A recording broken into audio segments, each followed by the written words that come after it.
सद्गुरुनाथ महाराज की जय। महायोगी स्वामी उमानंद सरस्वती की जय। परमपूज्य गुरुदेव महायोगी स्वामी उमानंद सरस्वती यांच्या काश्मीर शैविझम या विषयावरील प्रवचनांच्या आधारे आपण शिवसूत्रांचा अभ्यास करत आहोत. शिवसूत्रातील शाक्तोपायाची सूत्रे आपण अभ्यासत आहोत.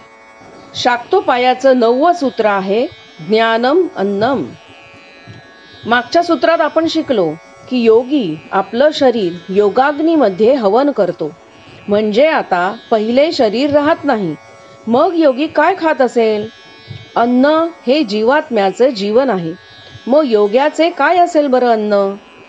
गुरुचरित्रात सिद्धमुनी काय म्हणतो की आता गुरुस्मरण हाच आमचा आहार आहे, आम्हाला दुसरे काही लागत नाही.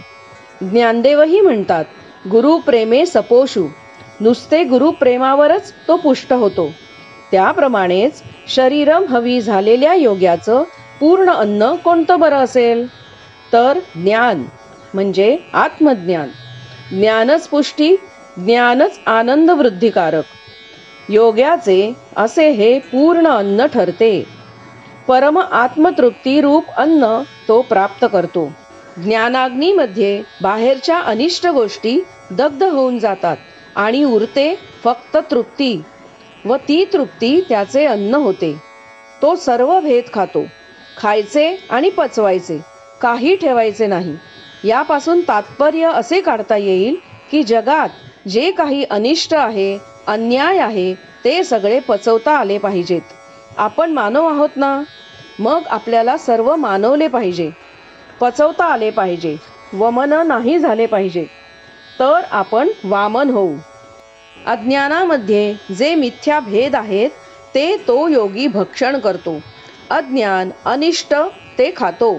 अशा योग्याचा ज्ञानाग्नी इतका भडकलेला असतो की जगामध्ये अनिष्ट आहे, भेद आहे, ते त्याच्या वाटेला आले तर तो सगळे खाऊन टाकतो, सगळे भक्ष करून पचवून टाकतो. ज्ञानाग्नीमुळे तो सर्व काही कचकचा खाऊन टाकतो, कच खात नाही. तो नको ते भक्षण करतो, दग्ध करून टाकतो आणि हवं ते ठेवतो. त्याने योग्याला तृप्ती लाभते.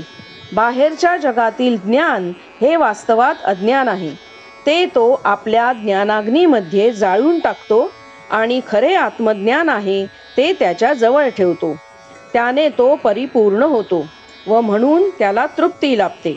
म्हणून आत्मज्ञान हे योग्याचे अन्न ठरते. सद्गुरुनाथ महाराज की जय.